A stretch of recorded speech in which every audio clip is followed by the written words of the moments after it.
ನಮಸ್ಕಾರ. ಆಯ್ತು, ಒಂದು ಬಲಿನೋ ಬಂದಿದೆ. ಇದಕ್ಕೂ GFX ಮ್ಯಾಟ್ ಆಗ್ತಾ ಇದೀವಿ, ಮತ್ತೆ ಅಪ್ ಮಾಡಿಲ್ಲರ್ ಮತ್ತೆ ಮಿರರ್ ಫೋಲ್ಡಿಂಗ್ ಆಗ್ತಾ ಇದೀವಿ. ನೋಡಬಹುದು ಯಾವ್ದು ವೈರಿಂಗ್ ಟ್ಯಾಂಪರ್ ಮಾಡಲ್ಲ, ಎಲ್ಲ ಕಪ್ಲರ್ ಟು ಕಪ್ಲರ್ ಇದೆ. ಆಮೇಲೆ ಕಸ್ಟಮರ್ ಆಂಬಿಯಂಟ್ ಲೈಟ್ ಹಾಕಿ ಅಂತ ಹೇಳಿದ್ರು, ಅದನ್ನು ಹಾಕ್ತಾ ಇದೀವಿ. ಎಲ್ಲ ಬಿಚ್ಕೊಂಡಿದೀವಿ ನೋಡಬಹುದು. ಸೊ ಇನ್ಸ್ಟಾಲೇಷನ್ ಸ್ಟಾರ್ಟ್ ಮಾಡಿದೀವಿ.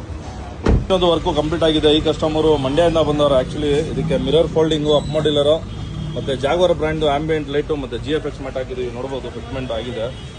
ಎಲ್ಲ ವರ್ಕು ಕಂಪ್ಲೀಟ್ ಆಗಿದೆ. ನೋಡಬಹುದು GFX ಮ್ಯಾಟು ಮತ್ತೆ ಆಂಬಿಯಂಟ್ ಲೈಟ್ ಕಾಲ್ ಹತ್ರನೂ ಹಾಕಿದೀವಿ. ನೋಡಬಹುದು ಎಲ್ಲ ಕಡೆ ಆಂಬಿಯಂಟ್ ಲೈಟ್ಸ್. ಈವನ್ ಫೋನಲ್ಲಿ ಆಪರೇಟ್ ಮಾಡಬಹುದು ಆಂಬಿಯಂಟ್ ಲೈಟ್ಗೆ. ಬ್ಯಾಕ್ ಸೈಡ್ GFX ಮ್ಯಾಟ್ ನೋಡಬಹುದು. ಸೊ ಬ್ಯಾಕ್ ಸೈಡ್ ನೋಡಬಹುದು GFX ಮ್ಯಾಟ್ ಎಷ್ಟು ಪರ್ಫೆಕ್ಟ್ ಆಗಿ ಕೂತಿದೆ ಅಂತ ಹೇಳ್ಬಿಟ್ಟು. ಆಮೇಲೆ ಆಂಬಿಯಂಟ್ ಫಿನಿಶಿಂಗ್ ನೋಡಬಹುದು ಎಷ್ಟು ನೀಟಾಗಿ ಬಂದಿದೆ ಅಂತ. ಈವನ್ ಡ್ಯಾಶ್ ಬೋರ್ಡ್ ಹತ್ರ ಇನ್ಸ್ಟಾಲೇಷನ್ ಆಗಿದೆ. ನೋಡಬಹುದು ಆಂಬಿಯಂಟ್ ಲೈಟ್. ಅಣ್ಣ ಫೋನ್ ಕೊಡೋಣ ನಿಮ್ದು. ನೋಡಬಹುದು ಹಂಗೆ ಮಿರರ್ ಫೋಲ್ಡಿಂಗ್ ಮತ್ತೆ ಅಪ್ ಮಾಡಿಲ್ಲರ್ ಹಾಕಿದೀವಿ. ಲಾಕ್ ಮಾಡಿದ ತಕ್ಷಣ ವಿಂಡೋ 1 by 1 ಅಪ್ ಆಗುತ್ತೆ. ಸೊ ಆಮೇಲೆ ಮಿರರ್ ಲಾಕ್ ಆಗುತ್ತೆ. ಸೊ ಮತ್ತೆ ಅನ್ಲಾಕ್ ಮಾಡಿದ್ರೆ ಮಿರರ್ ಆಟೋಮೆಟಿಕ್ ಫೋಲ್ಡ್ ಆಗುತ್ತೆ. ಫೋನಲ್ಲಿ ಈ ತರ ಆಪ್ ಬರುತ್ತೆ. ಸೊ ನೀವು ಕಲರ್ ಚೇಂಜ್ ಮಾಡಿದ್ರೆ ಕಲರ್ ಚೇಂಜ್ ಆಗ್ತಾ ಇರುತ್ತೆ. ಅದರಲ್ಲಿ ರೆಡ್, ಬ್ಲೂ, ಪಿಂಕ್ ಮತ್ತೆ ಬ್ರೈಟ್ನೆಸ್ ಕಮ್ಮಿ ಜಾಸ್ತಿ ಮಾಡ್ಕೋಬಹುದು. ಸೊ ನಿಮ್ಮ ವೆಹಿಕಲ್ಗೂ ಹಾಕ್ಬೇಕಂದ್ರೆ ಕಾಂಟ್ಯಾಕ್ಟ್ ಮಾಡ್ಬೋದು. ಒಂದು ಬೆಸ್ಟ್ ಪ್ರೈಸಲ್ಲಿ ಮಾಡ್ಕೊಡ್ತೀವಿ. So thank you very much. Thanks for watching this video.